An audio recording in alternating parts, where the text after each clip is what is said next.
Vous écoutez le RTM, il est 13h.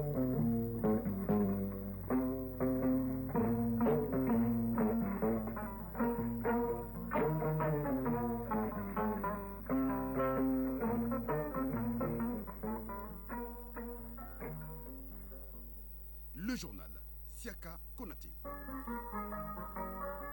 Mali Actualité, deuxième édition, les titres.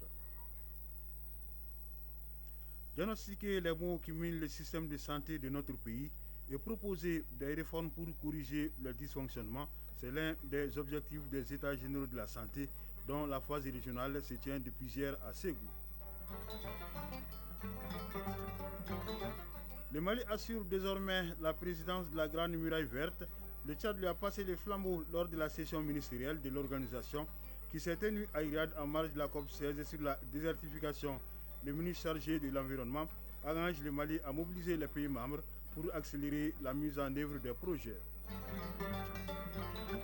En Guinée, le président de la transition Mamadi Doumbia a radié plusieurs officiers de l'armée pour désertion ou inaptitude, crise politique en France, où le Premier ministre Michel Barnier a remis ce matin au président Emmanuel Macron sa démission et celle de son gouvernement au lendemain du vote de la motion de censure qui a renversé son gouvernement hier soir, a suivi le dossier de Soumaïla Aïdara. Les demi-finales de la CAN féminine de handball, le démarrage de la troisième journée du championnat de Ligue 1 de football professionnel constitue le menu de la page sport. La chronique judiciaire porte sur le testament qui organise la répartition des biens entre les héritiers d'une personne décédée. Mesdames et messieurs, bonjour, bienvenue dans cette édition, mise en onde par Soumaïla Diarra et mise en ligne par Badi Touré. À Ségou, démarrage hier des États généraux de la santé, les acteurs de la santé et les autorités de cette région du pays échangent sur comment améliorer l'état de santé et le bien-être de la population malienne. Cela en préconisant des solutions aux difficultés auxquelles le système sanitaire est confronté. Les travaux regroupent durant 3 jours les experts et autres acteurs de la santé venus des régions de Ségou, San, Koutiala, Sikasso, Mopti, Badjangara et Douanza. De Ségou, la correspondance de Fousseini Samaki. Dans le souci de relever les défis auxquels est confronté le système de santé malgré les efforts de l'État et ses partenaires, le ministère de la Santé et du Développement social organise ce cadre d'échange entre acteurs régionaux de la santé. Sekouli Fadjali Touré, représentant du ministère de la Santé et du Développement social. Faire l'analyse de la situation et évidemment tirer des bonnes recommandations pour qu'à la suite qu'il y ait un plan d'action.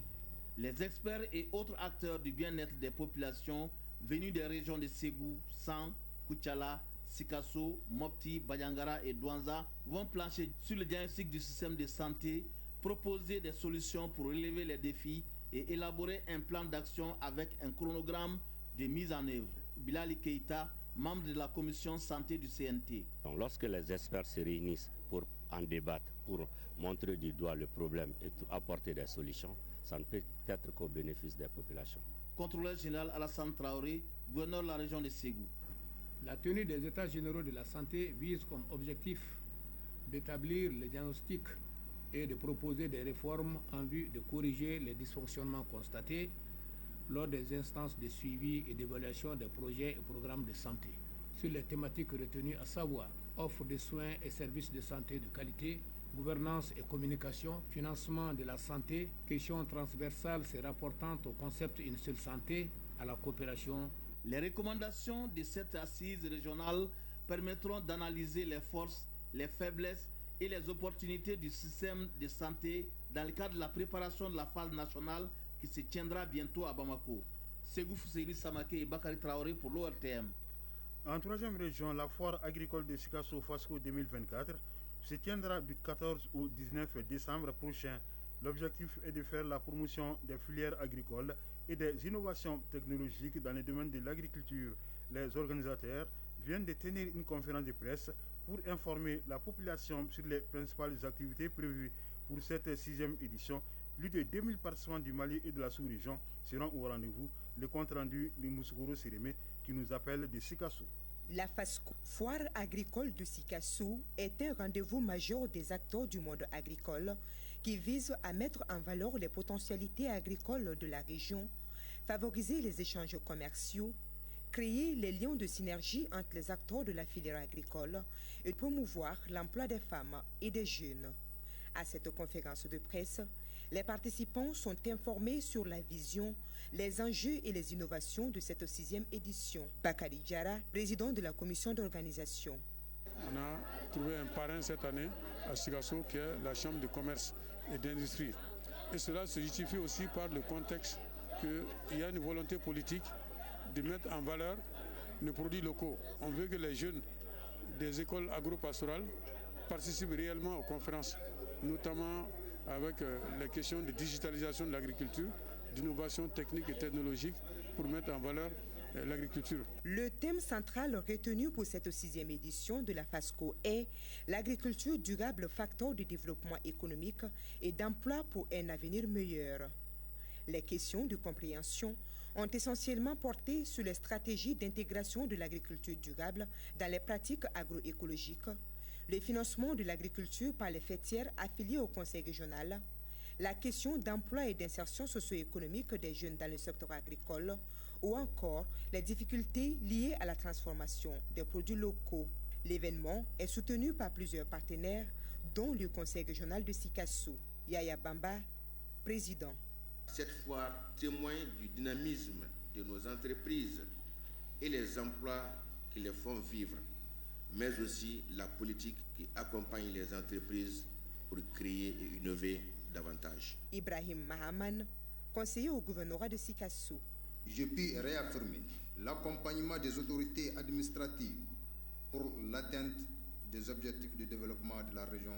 La foire agricole de Sikasso 2024 se tiendra du 14 au 19 décembre avec plus de 100 exposants et près de 2000 visiteurs. Plusieurs activités sont au programme, parmi lesquelles des conférences thématiques, des prestations artistiques, des visites d'entreprises et des expositions ventes. Sikasso, Msokora Sereme et Taïrou Konate pour l'ORTM. Dans la région de Tombouctou, il y a près de 2 mois, le fleuve Niger a débordé de son lit, provoquant des inondations dans 427 villages. Toutes choses qui ont entraîné des déplacements des populations, des effondrements d'habitations, des pertes des récoltes. Face à cette situation, les autorités régionales et les organisations humanitaires échangent en vue de leur apporter assistance. Tombouctou, Idrissa Goulou Sissoko. Face à la situation de l'inondation dans la région de Tombouctou due à la montée du fleuve, le comité de crise régional en partenariat avec les humanitaires fait le point de la situation et les actions à mettre en œuvre en vue de venir au secours des populations sinistrées.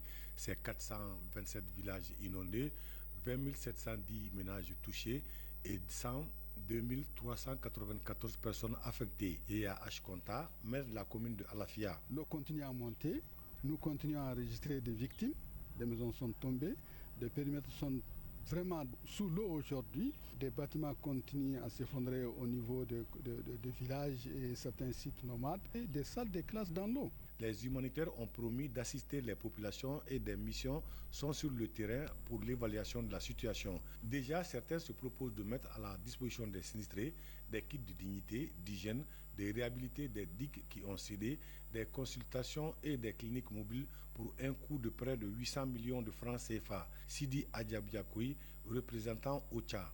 Et les partenaires sont en train de se mobiliser afin d'apporter les réponses les plus idoines. Déjà, il y a des missions d'évaluation qui sont en cours dans les localités concernées.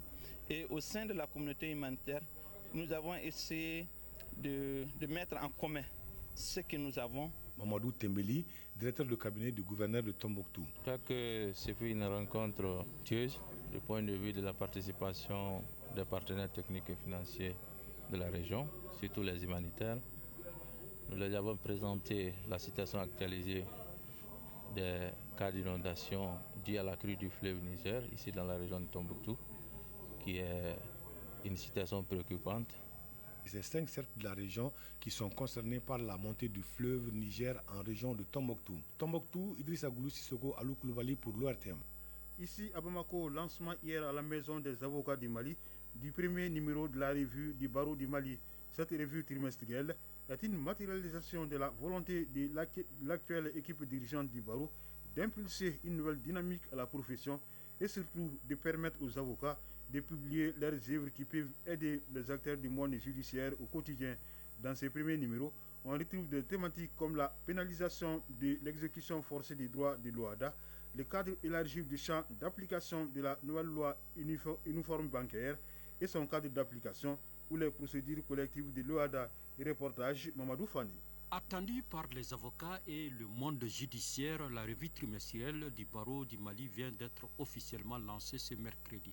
Cette revue de 84 pages à caractère scientifique est le fruit de l'engagement du bâtonnier des avocats du Mali qui, dans sa profession de foi, avait initié cette revue pour accompagner les actions du barreau. Maître Daouda Ba, directeur de publication de la revue du barreau du Mali.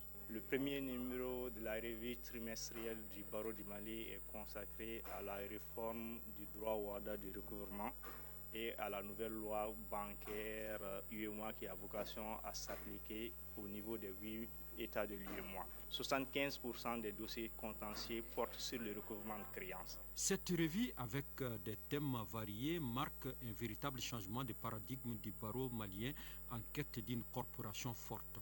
Maître Ousmane Traoré, bâtonnier de l'Ordre des avocats du Mali. À redoubler d'efforts, à ne pas surtout les ménager pour que ce journal, cette revue puisse continuer à être une réalité. C'est donc avec une grande fierté que le barreau a procédé au lancement de cette revue selon les bâtonniers. Il espère que la revue apportera un plus pour les acteurs du monde judiciaire et les citoyens et pour une profession épanouie. À l'étranger, en Guinée, le président de la transition Mamadi Doumbia a pris samedi dernier 2 décrets qui radient plusieurs officiers de l'armée nationale. Le premier groupe d'officiers a été radié pour désertion, le second pour inaptitude conformément aux articles 120 et 121 du statut général des militaires. Selon les 2 décrets qui ont été rendus publics hier, ils bénéficieront chacun d'une pension d'invalidité. Les militaires radiés pour inaptitude auront droit ou pas à la pension d'ancienneté selon leur date d'incorporation. Le gouvernement kenyan a décidé de fermer 348 internats à la demande du ministère de l'Éducation. Cette décision fait suite à un incendie survenu en septembre dernier dans un internat qui a causé la mort de 21 élèves. Un audit commandité par le ministère de l'Éducation a révélé des conditions dangereuses dans les internats telles que l'absence de sorties de secours, de matériel anti-incendie et des dortoirs surpeuplés. L'opposition namibienne rejette les résultats de l'élection présidentielle de la semaine dernière, remportée par la vice-présidente Notumo Nandi Naiwa avec 57% des voix. C'est la première femme qui va diriger le pays. Le principal candidat de l'opposition, Panduleni Itula, a dénoncé des irrégularités généralisées, des défaillances logistiques et des allégations de malversation électorale pour justifier la position de son parti. Les élections initialement prévues le 27 novembre ont été prolongées jusqu'au 30 novembre car entachées de difficultés, notamment les longues files devant les bureaux de vote, la pénurie des bulletins de vote, la panne des tablettes devant servir à vérifier l'identité des électeurs. Au Tchad, c'est la mise en place d'une commission chargée de suivi de la décision du président Mahaman Idriss Itno de mettre fin à l'accord militaire entre le Tchad et la France. Présidée par le ministre des Affaires étrangères et composée de 21 membres, cette commission a pour mission de notifier officiellement la dénonciation de l'accord de coopération militaire auprès des autorités françaises par voie diplomatique. Le Tchad a dénoncé le 28 novembre dernier l'accord de sécurité et de défense qui les liait à la France. La France, où le Premier ministre Michel Barnier a déjà rendu ce matin sa démission au président Emmanuel Macron, une situation qui intervient après que son gouvernement a été censuré hier dans la soirée par les oppositions de gauche et d'extrême droite, une première en France depuis 1962. Cette motion de censure a été déposée par le nouveau Front populaire en réaction au recours à l'article 49.3 de la Constitution sur le budget de la sécurité sociale. 331 députés ont voté pour la censure du gouvernement, largement au-dessus des 288 voix requises pour emporter le vote. Pour plus de détails, suivant ces dossiers de Soumaou Aïdara. Leur sentence est irrévocable. et seulement 288 suffrages ont suffi pour faire tomber l'équipe de Michel Barnier. Le gouvernement français a été renversé hier soir par une motion de censure. Ce fait inédit depuis 1962 ouvre une nouvelle période d'incertitude politique majeure, 6 mois après la dissolution de l'Assemblée nationale par le président Emmanuel Macron. Le texte censurant le Premier ministre Michel Barnier a été déposé par le nouveau Front populaire en réaction au recours à un article de la Constitution sur le budget de la sécurité sociale. Il a été adopté par 331 voix, soit 43 de plus que le seuil requis de 288 voix. Les élus du Rassemblement national ont joint leurs voix à celles de l'Alliance de gauche pour faire tomber Michel Barnier. Il devient ainsi le chef de gouvernement le plus éphémère de l'histoire de la Ve République française. Poussé vers la sortie, Michel Barnier a présenté ce matin à l'Élysée sa démission et celle de son gouvernement au président Emmanuel Macron. Plusieurs réactions s'en sont suivies. Parmi ces réactions, celle de la présidente de l'Assemblée nationale. Yael Braun-Pivet a demandé ce jeudi à Emmanuel Macron de nommer rapidement un premier ministre en remplacement de Michel Barnier, car il ne faut pas laisser le flottement s'installer à tel lancé. A noter que le président Emmanuel Macron s'adressera aux Français ce soir à 19h dans une allocution solennelle selon l'Élysée. Macron voudrait nommer un nouveau Premier ministre d'après son entourage d'ici samedi, jour de la cérémonie de réouverture de la cathédrale Notre-Dame de Paris. Réponse ce soir. La France, c'est aussi la visite ce week-end du président élu américain. Donald Trump a annoncé qu'il assisterait samedi prochain à la réouverture de la cathédrale Notre-Dame de Paris, où une cinquantaine de chefs d'État et de gouvernement sont attendus. Il s'agira de son premier déplacement à l'étranger depuis sa victoire à l'élection présidentielle du 5 novembre dernier. A rappelé que la cathédrale Notre-Dame de Paris a été reconstruite après avoir été partiellement ravagée par un incendie le 15 avril 2019. La COP16 sur la désertification se poursuit en Arabie Saoudite, à Riyad.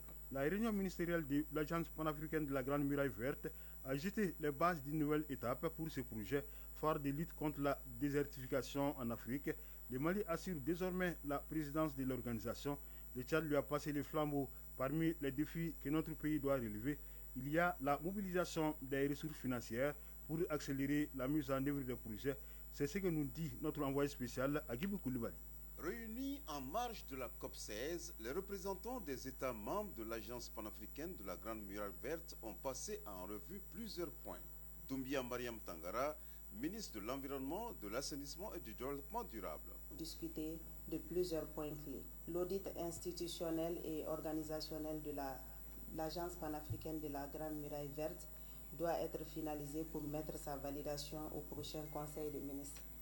La tenue de la 5e conférence des chefs d'État organisée par le Nigeria est urgente pour assurer la transition et permettre au Mali d'organiser la 10e session du Conseil des ministres. La contribution statutaire des États membres doivent être régularisées pour garantir la viabilité financière de l'agence. Le mandat du secrétaire exécutif en poste a touché à sa fin le 2 décembre 2024. Cette échéance ouvre la voie à des discussions sur l'élection des nouveaux dirigeants. Le Tchad, qui assurait jusque-là la présidence de l'Agence panafricaine de la Grande Muraille Verte, a passé le flambeau au Mali. Doumbia Mariam Tangara, ministre de l'Environnement, de l'Assainissement et du Développement durable. Le Mali, en tant que nouveau président, s'engage à mobiliser les États membres pour accélérer la mise en œuvre des projets prioritaires, promouvoir la gouvernance inclusive et efficace pour répondre aux attentes de nos populations. Ensemble, nous avons l'opportunité de faire de la Grande Muraille Verte un véritable moteur de développement durable pour le continent africain. Ce transfert marque une opportunité pour Bamako de relancer la dynamique régionale autour de la Grande Muraille Verte et d'insuffler une nouvelle énergie à ce projet ambitieux. Riyad, Agibou Koulibaly et Abou Kone pour l'ORTF.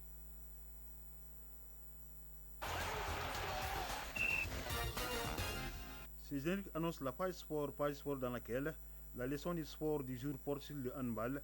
un jeu de ballon joué par deux équipes de 7 joueurs, toujours à handball. Les quarts de finale de la 26e édition de la CAN féminine ont été joués hier.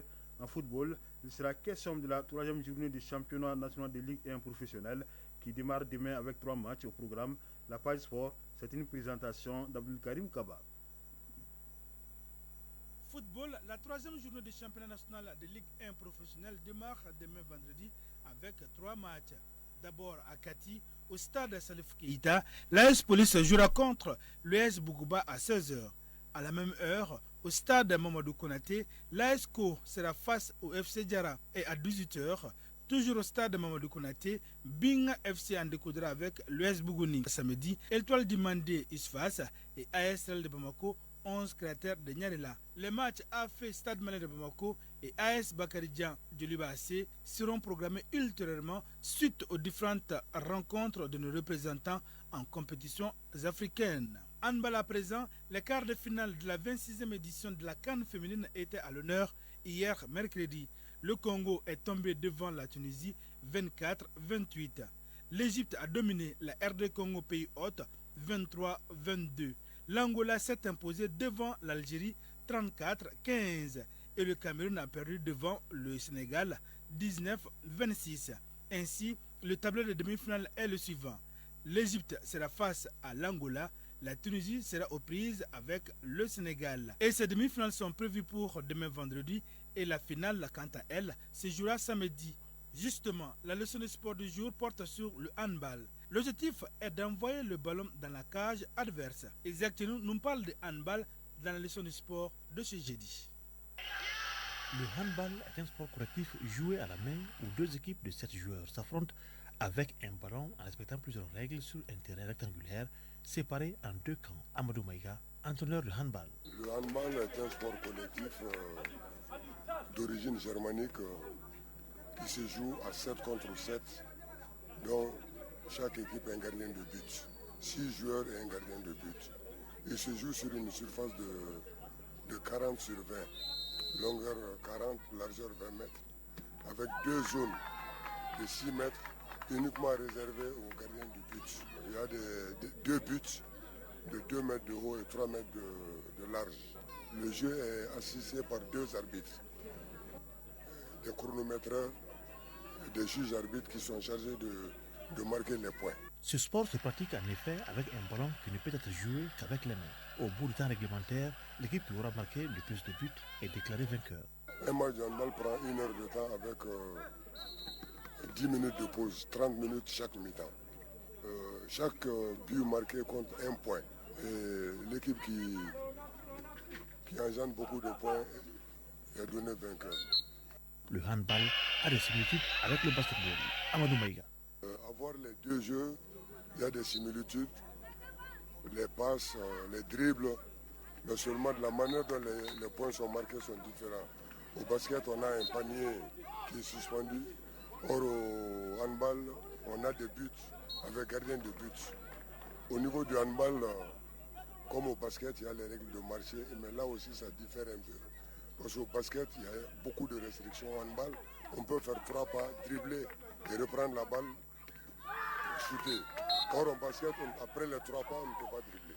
Le handball est inscrit au programme des Jeux Olympiques d'été depuis 1936 et est réapparu après interruption aux Jeux Olympiques de Munich en 1960. Chronique judiciaire. Une chronique dans laquelle nous nous intéressons au testament, document d'une grande importance.